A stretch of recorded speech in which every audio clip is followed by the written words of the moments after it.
এই দান ধর্ম ঘুরি ঘুরি ভাবি কেন এক ধরি তো এই সঙ্গ মানে এই যে অষ্টমস্থান নাম আমার আজও তারা আমরা তুমি কেন অষ্টমস্থান ধরি নৌকা মানে নয় হরও নৌকা বুঝলাম বলে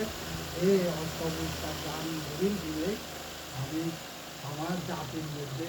সঙ্গ উৎপন্ন হল তারপরে আমাদের এই যে পরিবার সম্পদ এই অষ্টমস্থান দানের ফলে পরিপূর্ণ মানে আমাদের পরিবার সময় তারপরে এই যে আমাদের মৃত্যু শ্রমণ হবে এই তারপরে আমার আদরা